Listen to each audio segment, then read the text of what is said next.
Scouting continues here on the Locked On NFL Draft Podcast, and J.J. McCarthy versus Bo Nix. Who is the better quarterback, and why is it J.J. McCarthy? We're going to tell you about this and more coming up next. You are Locked On NFL Draft, your daily podcast covering the NFL Draft. Part of the Locked On Podcast Network, your team every day.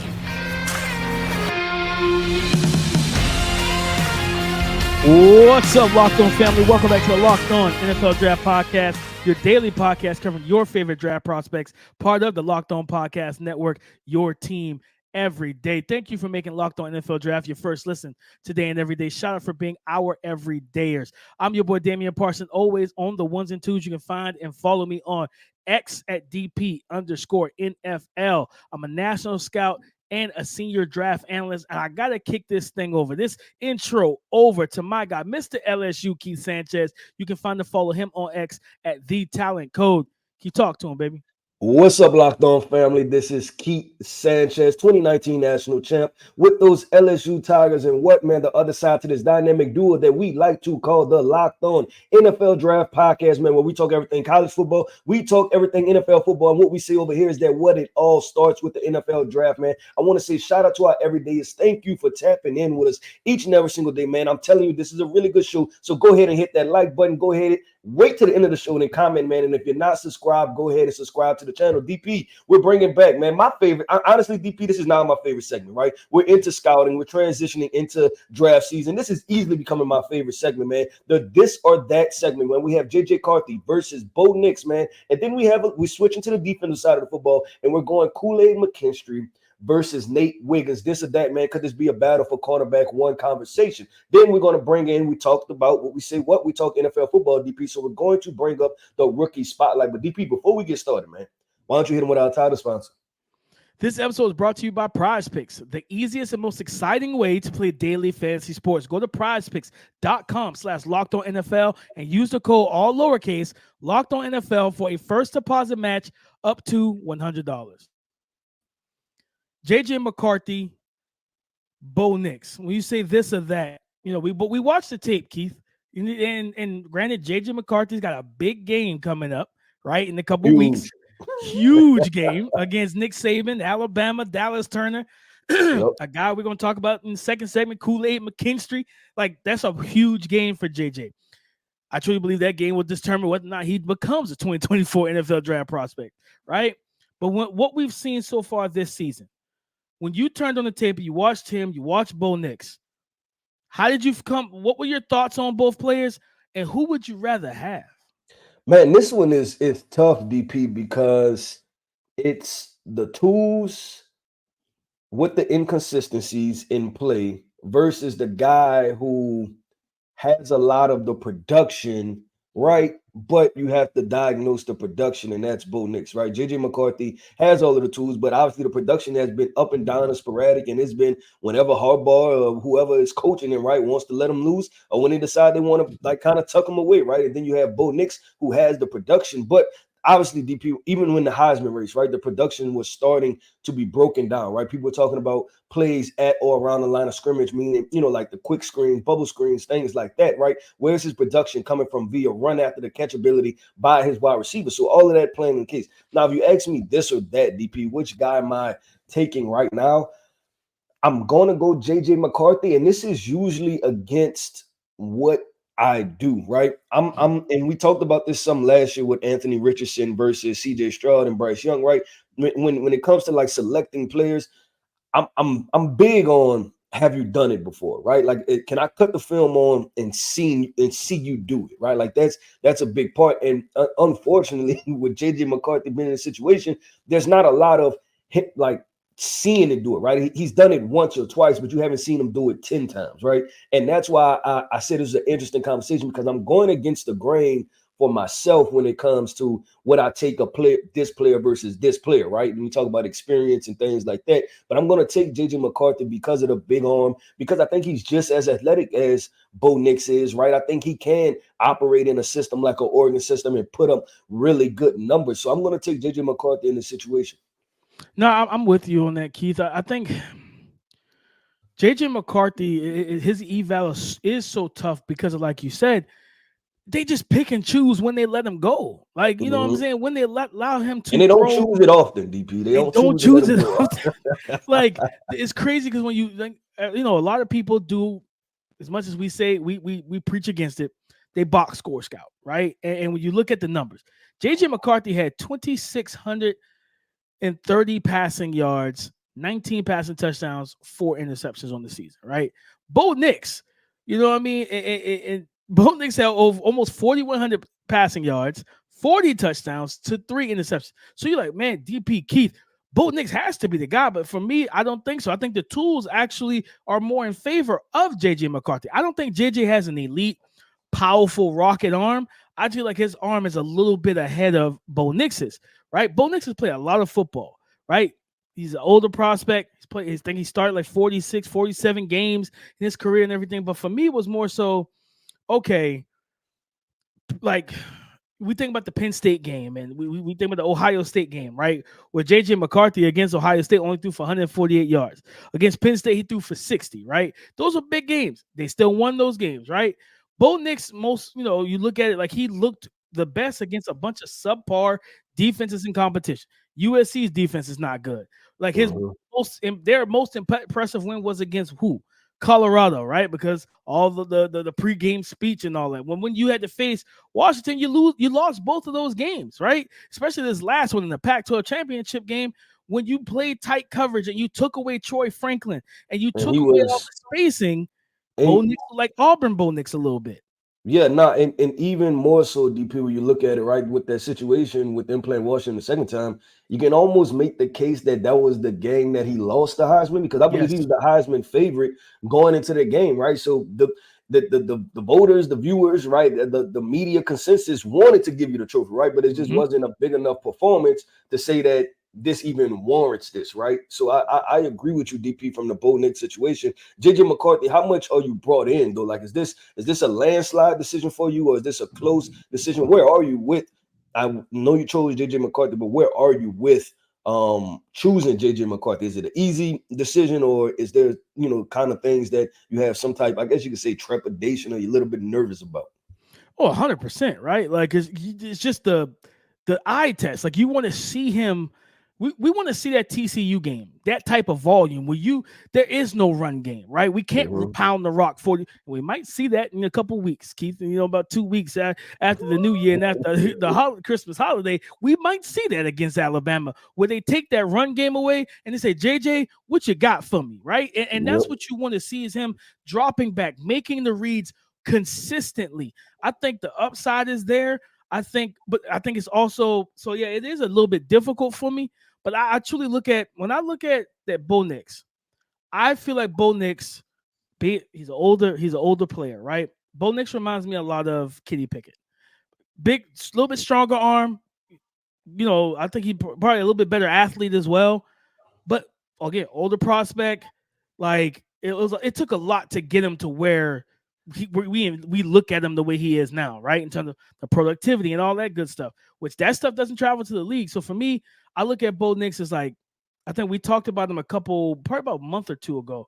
And it was like, man, if he can go to a Sean McVay, Kyle Shanahan type of offense where you get those easy reads like Oregon gave him, you give him the spacing like Oregon gave him to get to those reads, cool. But if he just goes to like, you know what I'm saying? Like, you're going to be our guy. We just have to build this team up around you. And it might take 2 years.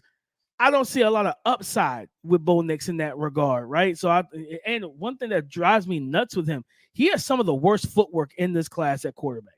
His footwork is so erratic.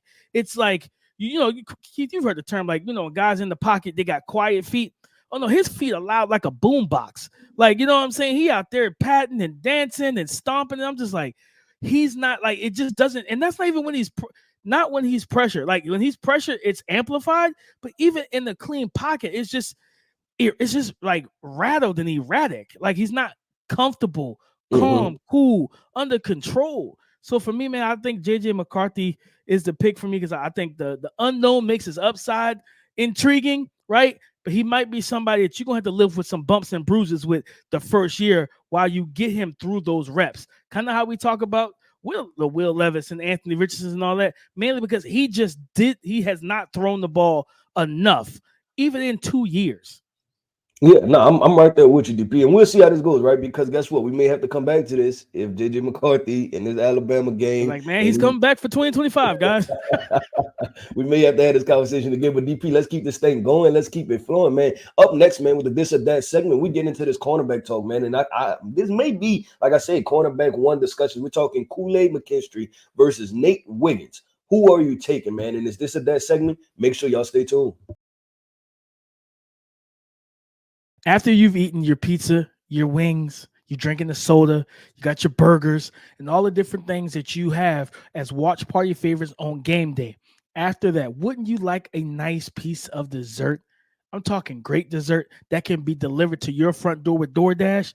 If you live in the Greenville County area of South Carolina, as I do, you can get your dessert from the Cheesecake Factory through the DoorDash app, and it will be delivered right to your front door. Talking about assortment and the variety of flavors that will tickle your fancy, and that's what you want. You want good vibes. You want something nice, sweet, delicious, delectable after all of the food that you've eaten, all of the prime real estate of food you've eaten, right? All the stuff that you've taken care of. So, guys, I'm telling you right now, we're going to help you with that. I'm going to help you with that. I'm going to help you get 50% off up to a $10 value when you spend $15 or more on your first order when you download the DoorDash app and enter the code LOCKED23.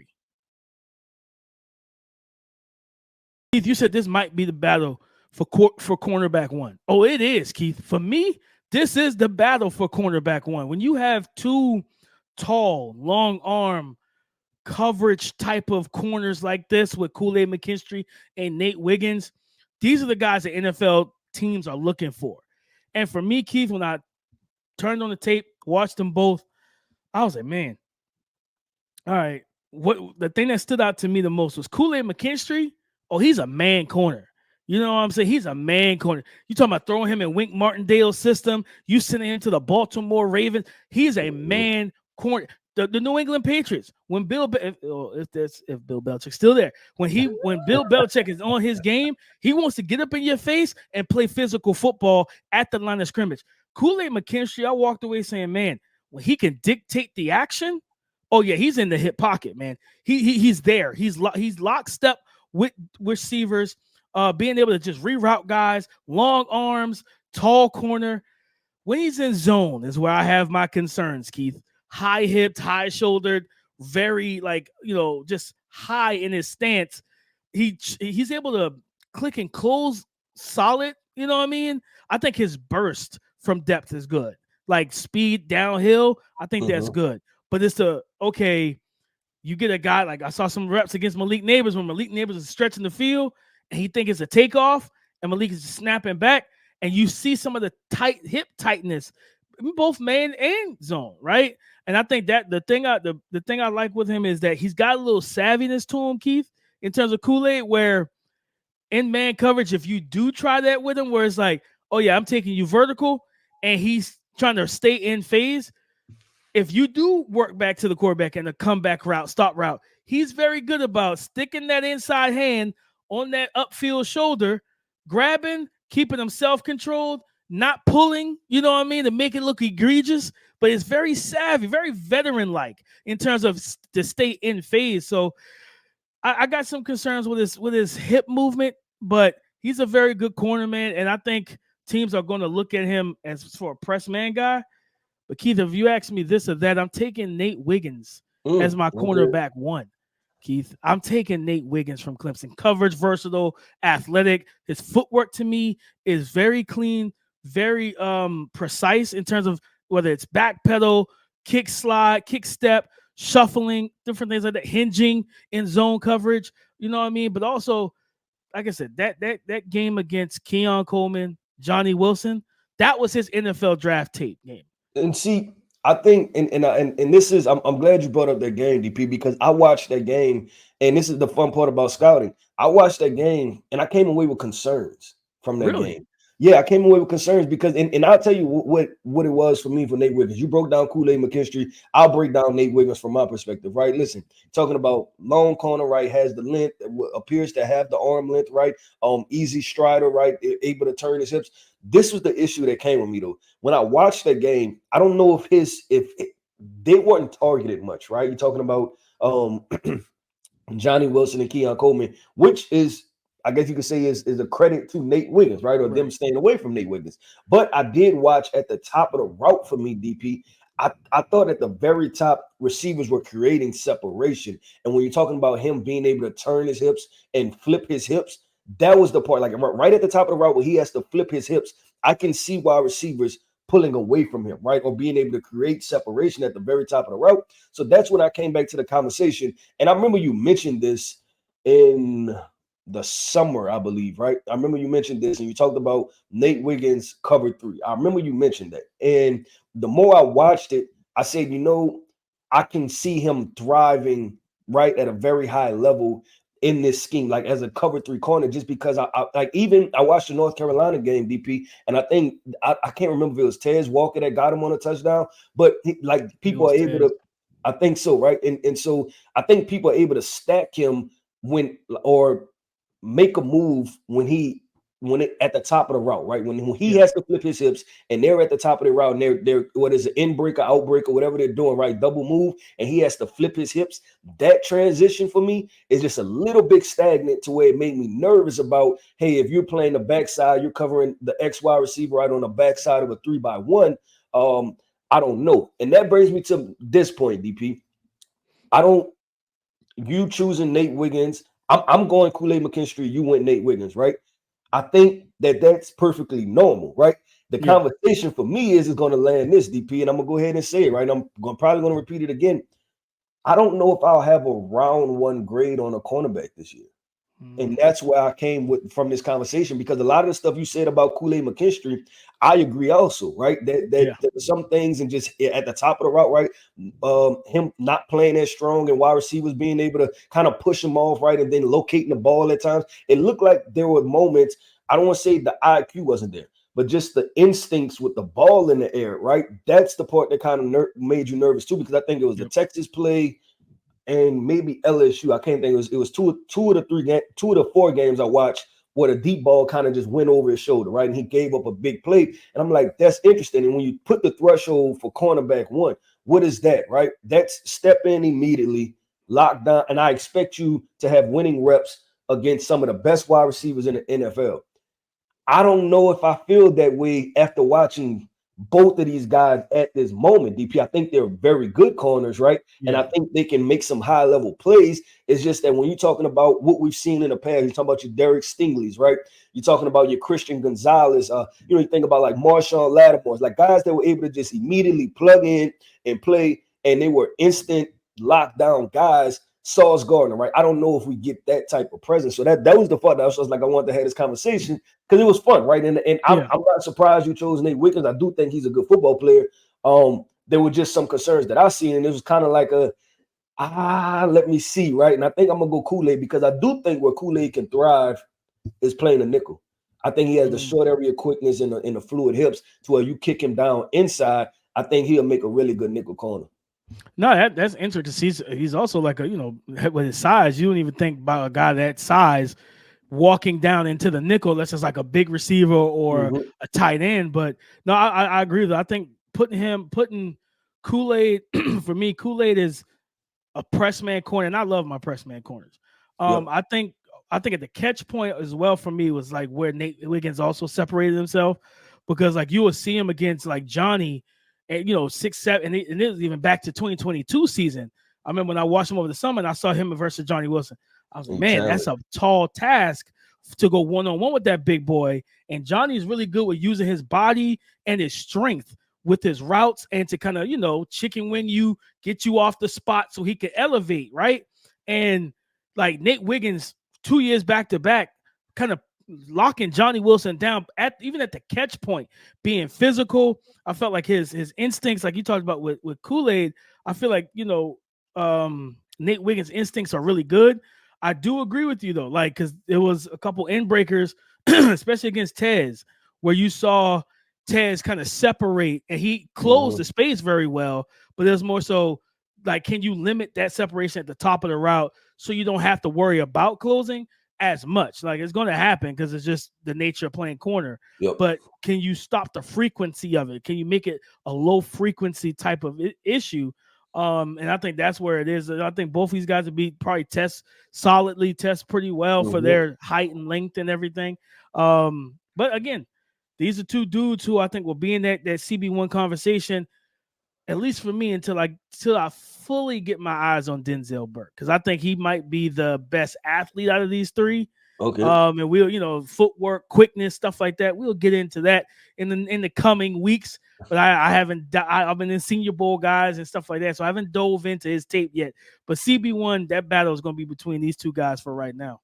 Yep, and it shows just how much of a battle it is. Like I said, you went Nate Wiggins, I'm going Kool-aid McKinstry, man. We are split over here on the Locked On NFL Draft podcast when it comes down to picking either of those corners. But DP, let's keep this thing going. Let's keep it flowing, man. We're about to transition to a little bit of NFL, right? When we talk about the rookies, man, we talk about them each and every week because they were draft prospects last year, right? And now they're transitioning to the NFL, and we're deep into the NFL season. So we're going to talk about the rookies. What rookies need to perform well, DP, in order for their NFL team to walk away with a win this weekend? Today's episode of Locked On NFL Draft has been brought to you by PrizePicks. They are the easiest and most exciting way to play daily fantasy sports. It's just you against the numbers. Guys, with basketball season here and in session, you can now pick combo projections from across basketball and football from the Specials League, a league created specifically for combo projections that includes 2 or more players from different sports and or leagues. For example, LeBron James plus Travis Kelce at a 10.5 combo of 3-pointers made plus receptions. Do you want to play alongside some of PrizePicks' favorite players like rapper Meek Mill and or comedian Andrew Schultz? You can now find community plays under the promos tab of the app to view entries from some of the biggest names in the PrizePicks community each and every week. This week on PrizePicks, guys, I am taking Justin Fields versus the Arizona Cardinals for more than 206.5 passing yards. So all you got to do, guys, is go to prizepicks.com/LockedOnNFL and use the code LockedOnNFL for a first deposit match up to $100. Rookie spotlight, Keith. All these rookies have been playing and playing well. Who stands out for you heading into week 16, I think it is? Yeah, week 16. DP, I have 2 guys, man. One guy is starting to come on a little bit, right? And that's Quentin Johnston, right, from the Los Angeles Chargers. And it appears to be a target thing. Like, just keep feeding him the football, okay? And if he has a drop out of every 20 targets, that's okay. If he touches 100 yards, we're going to be perfectly fine with it, right? The expectation for perfection, I think that's a little bit misleading, and when you put the threshold that high, that's I don't think that's necessary, especially when talking about a rookie. So I went Quentin Johnston, but I'm also going to go DP. I'm going to go to the Carolina Panthers as they are playing. I'm trying to find, because I just seen it. Oh, they're playing the Green Bay Packers, right? Yep. Carolina Panthers are playing the Green Bay Packers, and we know that this Packers team is a very sporadic team, especially defensively, right? Like, they get killed, and they talk about how soft the zone coverages are, how soft, how they play off. The safety's always too high and different things like that. So I want to see Bryce Young, DP. I want to see Bryce Young go in there, take what they give him, and you should be able to move the ball up and down the field, right? Now, listen, I don't know if you're going to score 30 points on them or anything like that, but just take that next step. You got another win. Y'all have 2 wins on the season. Now go against this Green Bay team. Go put some points up. If they're going to give you, if they're going to play off, if they're going to simplify the defense how they always do, right? Like, kind of, they almost play that bend but don't break, right? That's pretty enough opportunity for, guess what? You to move the ball up the field and at least just make sure that the drive ends in a kick, right? Meaning that you at least get a field goal or a point after attempt. So I want to watch Bryce Young against this defense because I think there's an opportunity for him to take the next step and really be able to put together a decent stat line versus the Green Bay Packers. I mean, yeah, especially that. I think that defense has been getting 30 plus points per game the last couple of weeks or something crazy like that. They've got they were lit up by Baker Mayfield. They've lit up the past couple of weeks by a couple quarterbacks. Man, Baker Mayfield really had one of his best games of the season last week against Green Bay. So that defense is, and it's crazy, Keith, because we talked about it right after the draft. Man, y'all keep drafting defensive players. We need to see an elite defense at some point, man. Like, and we just haven't seen it. For me, Keith, I got two guys as well. One of them is going to stay inside that game, for the Panthers, Packers. I'm going with the Panthers as well. Jonathan Mingo, man. In this situation, for me, I need to see a strong finish. I know I've seen a lot of Panther fans tweet out like they're encouraged by what they've seen and everything like that. And I'm like, yeah, I've seen some improvement. Enough to say he could be your wide receiver one or should be viewed that way heading into the next season? Not in the slightest. I need to see him step up to be that. And against a defense that has not just leaked, right? They've literally let the dam break and they've just allowed water to rush through the city of Green Bay. That defense has allowed that. So Jonathan Mingo, Bryce Young, I want to see 100 yards. Okay, I want to see 12 targets, 8 receptions, 75 to 100 yards in the touchdown. I want to see a big game from the big fella because, listen, you need to prove to whoever is going to be, you're going to have a new coach next year, right? Whether it's on the staff or someone new coming in, you got to prove to them, I'm your guy for next year. I'm the guy that you want to keep, in view because TMJ is probably gone. Adam Thielen said the only reason why he came there is because of Frank Reich. So I'm like, well, you can go, buddy. You know what I'm saying? Adam, Frank Reich was the only reason why you was getting targets, big dog, because you was the only person he was calling routes for. So I'm really interested to see what Jonathan Mingo is going to be able to do, Keith. And I think the other situation for me is going to Monday night. Christmas night, Christmas Day games, Christmas night, Zay Flowers for the Baltimore Ravens versus the San Francisco 49ers, right? Losing Keaton Mitchell and that explosiveness he brought in the run game, I wonder if Todd Monken will say, you know what? Let's get the quick game going against this pass rush. Especially if that nickel or that those corners will give you a little cushion. Let's get the quick passing game going. Let's get the quick screens, the smoke screen, wide receiver tunnel screens going. Let's get that orbit motion going and just get the ball in the hands of that explosive, dynamic playmaker that is Zay Flowers. Because if this team, we know that like Odell has kind of been the wide receiver one this year, especially after he got healthy. He's had some really good moments in games. Teams will still look at him and give him that respect because that's still OBJ, right? Still a great route runner, still can separate, still has some juice in the older kind of often injured legs. He still got the juice, baby. So you still got to respect him, right? Rashad Bateman has done some solid things. And then you got Isaiah Likely. They're going to need Zay Flowers to have a day, a night, because the game's at 8:15 Eastern time. They're going to need him to have an evening night on the West Coast because if they can't get that passing game going without the explosiveness of Keaton Mitchell, who was, I think he was a rookie himself, he tore his ACL. I think it could be uphill climbing for that offensive line against this defensive front. So I think Zay Flowers is going to be big for the Baltimore Ravens. I like that. And I'm gonna finish this off real quick, DP, with wide receiver for Kansas City Chiefs, Rashee Rice, right? Rookie, you got to perform, man. They're playing the Las Vegas Raiders this weekend. I think it might be a Christmas Day game. Yep. They're playing the Raiders, right? But you have to show. And the reason is that the Kansas City Chiefs right now, I believe they only have a 1-game lead on the Denver Broncos for the lead in the AFC West, right? So it's so when you think about that, in week 3, we'd have never projected that when the Denver Broncos are giving up 70 points, DP. Now they're only 1 game out of the divisional lead, right? To be a playoff lock. Like you talk about the transition and how they would kind of turn the tide on that situation. So I want to highlight Rashee Rice because this is the most beatable version of the Kansas City Chiefs we've seen.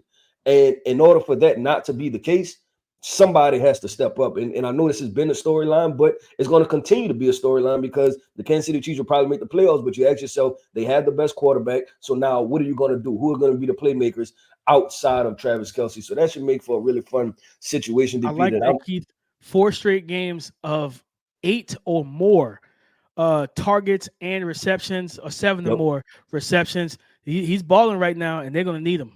Yeah, they're definitely gonna need them. But DP, man, that wraps up another show of the Locked On NFL Draft Podcast. Man, I want to say thank you. Shout out to our everydayers. Thank you for tapping in with us, man. Go ahead and hit that like button, man. Go ahead and comment. I told you at the end of the show, you'll be able to comment, talk about what we talked about. We talked about JJ McCarthy versus Bo Nix, man. We talked about a battle for cornerback one and our this or that segments. And then we also highlighted some rookies, man. Listen, whether you agree, whether you disagree, man, go ahead and drop that comment, man. Listen, I am Keith Sanchez. You can find me on X at The Talent Code, man. That is my co-host right there. That is Damian Parsons, DP_NFL. That's right where you can find him on X. Like we always like to say, man, y'all talk to us because we like to talk back. Go subscribe and follow for free on YouTube or wherever you listen to podcasts. Get the latest episode as soon as it is available. Thank you for making Locked On NFL Draft your first listen today and every day. Shout out for being our everydayers, man. Happy Friday to y'all. We got a bunch of football this weekend. Have a Merry Christmas, happy holidays. Spend time with your family. Enjoy one another. And listen, come and join the conversation again next week, tomorrow, all that good stuff here on the Locked On Podcast Network. Your team every day.